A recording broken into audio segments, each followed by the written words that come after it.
Tonight, we are focusing on a development that is raising serious questions about trade, logistics, and economic stability across North America. Reports suggest that Canada has moved to close its border to U.S. trucks, triggering immediate disruption in cross-border transportation. While officials describe the action as temporary and controlled, analysts warn that the impact was felt almost instantly across supply chains that depend on daily, uninterrupted truck movement. This is not just a transportation issue. Trucks carry food, fuel, medicine, auto parts, and industrial materials. When they stop moving, the effects travel fast. Tonight, we will look at what is being reported, what we know so far, and what this could mean for businesses, workers, and consumers on both sides of the border, according to reports. Canadian authorities restricted entry for U.S. commercial trucks at several key border crossings. The decision reportedly followed escalating disagreements over trade conditions, regulatory compliance, and supply chain pressures. Officials have not described the move as a permanent closure. Instead, they characterize it as a temporary restriction tied to unresolved disputes. However, even short interruptions at the Canada-US border can have outsized consequences. This border is one of the busiest trade corridors in the world. Every day, thousands of trucks cross carrying goods worth billions of dollars. When that flow slows or stops, the system reacts immediately. To understand the seriousness of the situation, it helps to understand how modern supply chains work. Most North American supply systems operate on what is known as just-in-time delivery. This means factories, grocery stores, and hospitals keep limited inventory. They rely on trucks arriving exactly when needed. U.S. trucks deliver raw materials to Canadian factories. Canadian trucks deliver finished goods back to the United States. Auto parts cross the border multiple times before a single vehicle is completed. Analysts warn that even a short disruption can cause production delays within hours.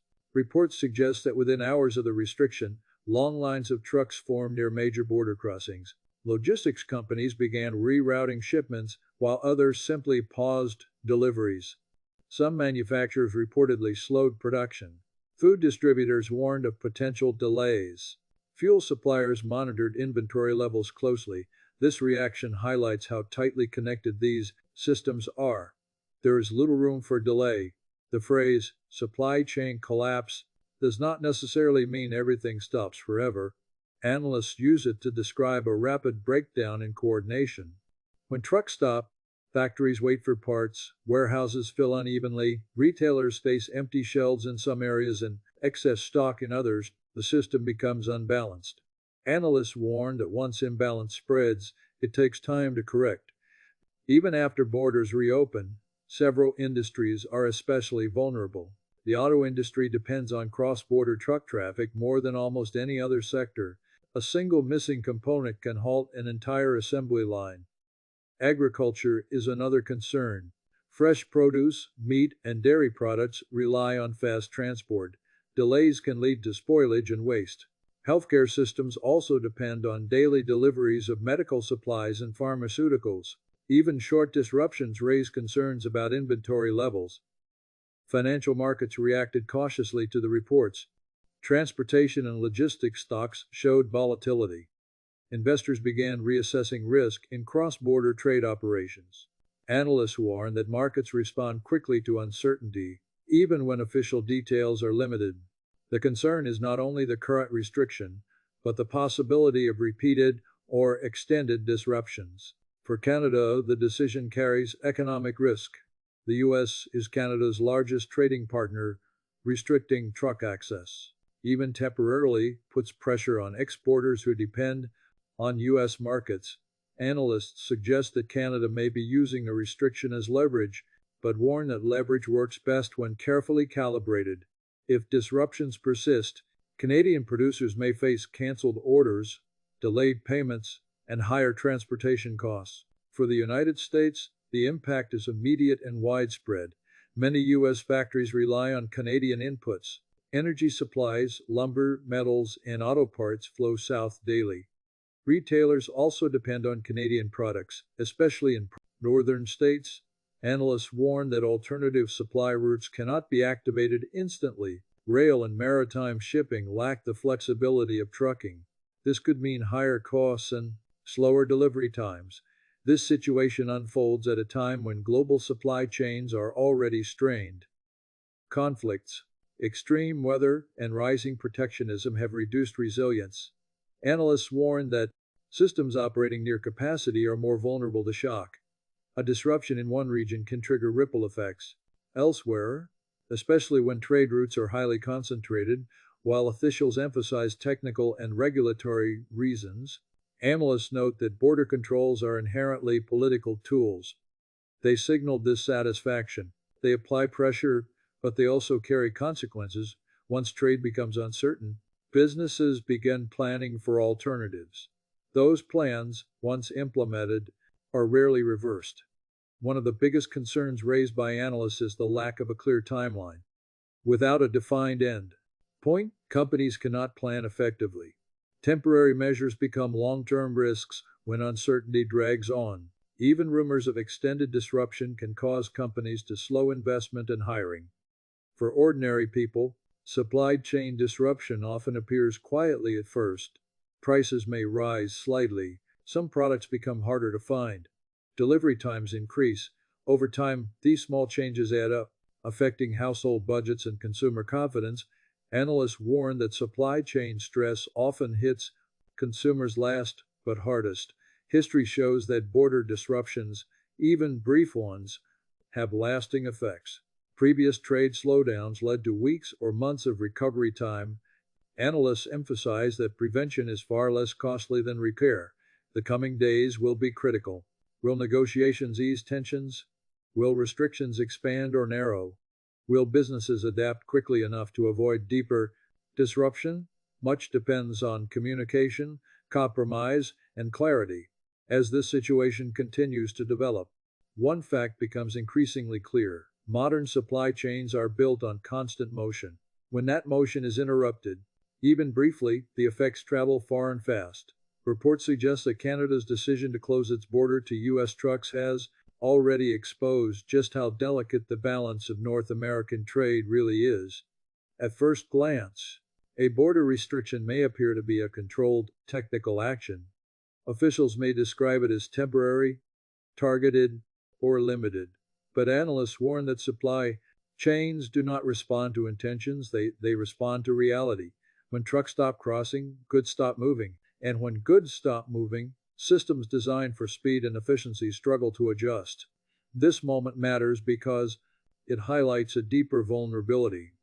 Over the past decades, Canada and the United States have built one of the most integrated trade relationships in the world. Factories, farms, warehouses, and retailers have been designed around the assumption that the border remains open and predictable. That assumption now faces a serious test. Reports suggest that the immediate disruption was not caused by a lack of goods, but by a lack of access. Products were ready, drivers were prepared, routes were planned, yet the pause at the border created bottlenecks that spread across logistics networks within hours. Analysts warn that this kind of disruption is especially damaging because it arrives suddenly, leaving little time to adapt. For Canada, the decision carries both strategic weight and economic risk. Restricting U.S. trucks may serve as leverage in ongoing disputes, but leverage is most effective when the consequences are fully understood. Analysts point out that Canadian exporters depend heavily on U.S. buyers when trucks cannot move freely. Deliveries are delayed, contracts are strained, and trust is tested. This could mean that some Canadian producers begin facing difficult choices. Do they absorb higher costs? Do they reduce output? Do they seek alternative markets? None of these options are simple, and all of them take time. In the short term, uncertainty becomes the dominant force, shaping decisions across multiple industries. For the United States, the impact is equally complex. Many U.S. companies rely on Canadian inputs that arrive daily by truck. Auto parts, energy products, lumber, metals, and agricultural goods flow south in a steady rhythm. When that rhythm breaks, production schedules falter, Analysts warn that even brief disruptions can cause cascading delays, as missing components halt entire assembly lines. This could mean higher costs for manufacturers, which may eventually be passed on to consumers. It could also mean slower output, reduced overtime, or temporary shutdowns in some facilities. These effects rarely appear all at once. Instead, they accumulate quietly, becoming visible only after the damage is done. What makes this situation particularly sensitive is the lack of a clear timeline. Reports suggest that no firm end date has been communicated. Analysts warn that uncertainty is often more damaging than bad news. When businesses know what to expect, they can plan. When they do not, they delay investment, hiring, and expansion. This uncertainty does not stay within corporate boardrooms. It filters down to workers, drivers, and families. Truck drivers may face canceled routes. Warehouse staff may see reduced shifts. Small businesses that depend on cross-border goods may struggle to restock shelves. Over time, these pressures affect confidence in spending. Another important factor is the structure of modern logistics. Supply chains today are optimized for efficiency, not resilience. Inventory levels are kept low to reduce costs. Warehouses are positioned for speed, not storage. Analysts warn that this model works well in stable conditions, but becomes fragile during disruptions. This could mean that once the system is knocked out of balance, recovery takes longer than expected. Even after borders reopen, backlogs must be cleared, production schedules must be reset, relationships must be repaired. The system does not simply snap back into place. There is also a broader strategic implication. Analysts note that repeated border disruptions can change long-term behavior. Companies begin to question whether reliance on a single trade corridor is sustainable. They explore alternative suppliers, routes, or production locations. Once these shifts occur, they are rarely reversed completely. This could mean a gradual reconfiguration of North American trade. Some production may move closer to end markets. Some supply chains may become more regional or diversified. While this can improve resilience over time, the transition itself is costly and disruptive. Global observers are also paying close attention. The Canada-US border is often viewed as a model of economic integration. If disruptions become more frequent, it may signal a broader trend toward uncertainty in global trade. Analysts warn that such signals can influence decisions far beyond North America in an already strained global environment. Additional instability adds pressure. Supply chains are dealing with climate events, geopolitical tensions, and shifting regulations. Each new disruption compounds the stress. Analysts warn that systems under constant strain are more likely to fail in unexpected ways. Another concern is precedent. If border closures become an accepted tool for resolving disputes, they may be used more often. While effective in drawing attention, such measures carry high economic costs. Over time, businesses may treat borders not as predictable gateways, but as potential points of failure. This shift in perception matters. Trade thrives on confidence. When confidence erodes, costs rise, insurance premiums increase, contracts become more complex, margins shrink. Ultimately, consumers feel the impact through higher prices and fewer choices. For policymakers, the challenge lies in balancing short-term objectives with long-term stability. Analysts emphasize that supply chains are not just economic systems. They are social systems that support jobs, communities, and public services. Disruptions ripple outward, affecting people who have no direct role in trade disputes.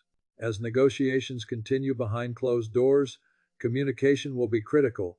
Clear explanations can reduce speculation. Defined timelines can restore some confidence. Silence, on the other hand, allows uncertainty to grow. This moment also serves as a reminder of how interconnected daily life has become with global logistics. Food on store shelves, fuel at gas stations, and parts in factories all depend on smooth transportation. When trucks stop, the effects are felt far beyond the border itself. Looking ahead, analysts suggest several possible paths. Restrictions could ease quickly, allowing systems to recover with minimal lasting damage. Talks could drag on, prolonging uncertainty and increasing costs, or disruptions could expand, forcing deeper adjustments across industries. Which path emerges will depend on decisions made in the coming days and weeks. What is clear is that supply chains reward cooperation and punish instability. They function best when borders are predictable and relationships are based on mutual benefit. As this story continues to unfold, it raises a fundamental question about the future of trade in an interconnected world. When borders close, even briefly, the impact spreads far beyond checkpoints and highways. This is not just a trade issue. It is a stability issue that touches food, energy, jobs, and daily life. As reports continue to emerge, the question remains: in an economy built on constant movement, how much disruption can supply chains absorb before temporary measures turn into lasting damage? In systems built for constant movement and trust, how often can borders close before temporary disruptions turn into